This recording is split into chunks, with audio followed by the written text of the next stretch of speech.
नमस्कार दोस्तों। पश्चिमी देशों ने ईरान से कहा कि वो इसराइल पर जवाबी कार्रवाई न करे। अब ईरान ने अमेरिका समेत 5 देशों की इस मांग को खारिज कर दिया है।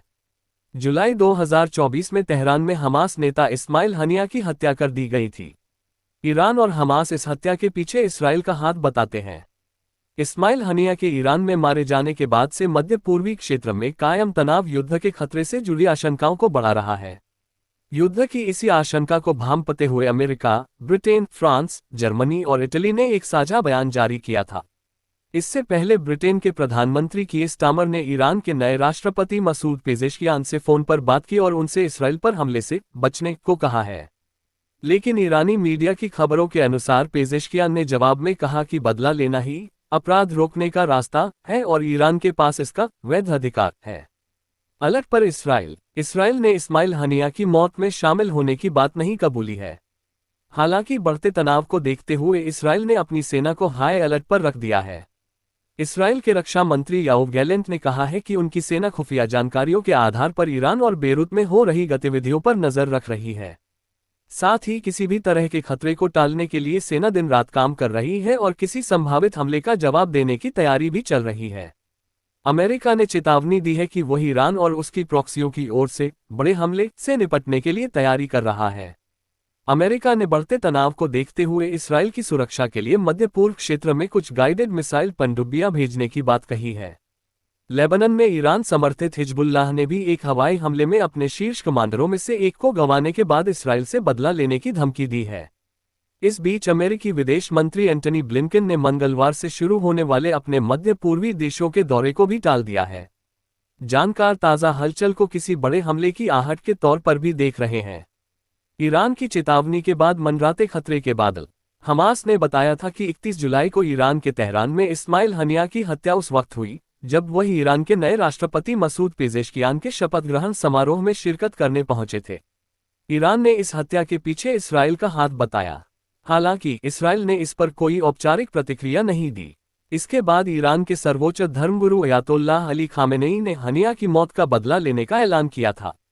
इस्माइल हनिया अकेले ऐसे हमास नेता नहीं थे जिन्हें हाल के दिनों में मारा गया हो। इसराइल ने हाल ही में हमास के मिलिट्री चीफ मोहम्मद दिएफ को गजा पट्टी में एक हवाई हमले में मारने का दावा किया था। ईरान समर्थित लेबनानी समूह हिजबुल्लाह ने भी ये ऐलान किया था कि वह अपने सीनियर कमांडर फुफ शुक्र की मौत का बदला लेगा। इसके बाद अमेरिका के विदेश मंत्री एंटोनी ब्लिंकन ने G7 देशों में अपने समकक्षों को ये चेतावनी भी दी थी कि ईरान और हिजबुल्लाह किसी भी वक्त इसराइल पर हमला बोल सकते हैं। हालांकि अभी तक ये बड़ा हमला हुआ नहीं है, लेकिन 5 देशों का साझा बयान ये संकेत देता है कि खतरा लगातार बना हुआ है। संयुक्त बयान में कहा गया, जितना जल्दी संभव हो हमने एक समझौते तक पहुंचने के उद्देश्य से इस हफ्ते के अंत में वार्ता फिर से शुरू करने के लिए राष्ट्रपति बाइडेन, मिस्र के राष्ट्रपति अब्दुल फतह अल सिसी और कतर के अमीर तमीम के संयुक्त आह्वान का समर्थन किया है। इसमें कहा गया है, सभी पक्षों को अपनी जिम्मेदारी निभानी चाहिए। साथ ही गजा तक बिना रुकावट मदद पहुंचाया जाना जरूरी है। 5 देशों ने ईरानी आक्रामकता और उसके समर्थन वाले चरमपंथी संगठनों के खिलाफ इसराइल की रक्षा के लिए अपना समर्थन जताया है। बयान में ईरान की तरफ से इसराइल के खिलाफ सैन्य हमलों की लगातार मिल रही धमकियों को रोकने का आह्वान किया गया है। युद्ध का कितना बड़ा खतरा।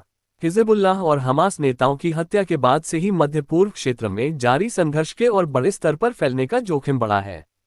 अमेरिका ने ईरान के सहयोगियों से भी कहा है कि वह इस हमले की आशंका को टालने में मदद करे। तुर्की में अमेरिकी राजदूत जेफ फ्लेक ने इस बारे में प्रतिक्रिया दी है।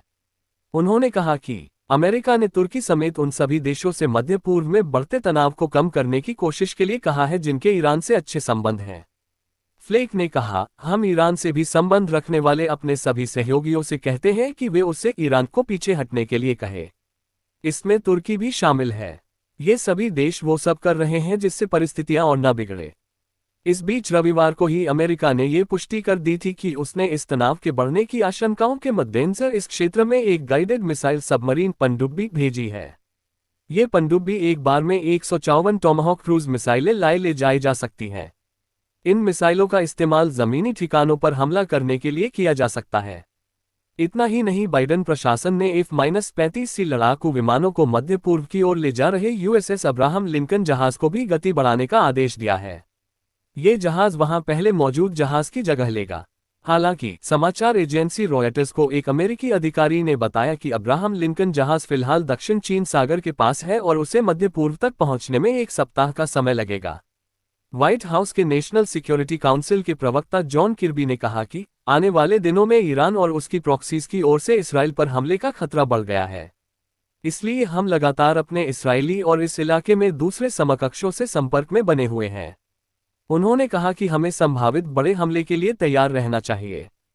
कतर की जॉर्जटाउन यूनिवर्सिटी के प्रोफेसर मेहरान कमरावा ने कहा है कि अमेरिका का यूं खुलेआम पनडुब्बियां भेजने का मतलब है कि ये ईरान और हिजबुल्लाह को डराने के मकसद से हो रहा है।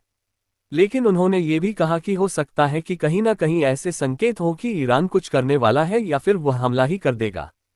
खतरे को देखते हुए एयर इंडिया समेत कई एयरलाइंस ने इस इलाके में अपनी उड़ानों को रद्द कर दिया है। इधर चीन, पाकिस्तान, रूस ने गुप्त तरीके से हथियारों के द्वारा ईरान की मदद कर रहे हैं। अगर ईरान ने इसराइल पे हमला किया तो अमेरिका और यूरोप सीधे युद्ध में शामिल हो सकते हैं।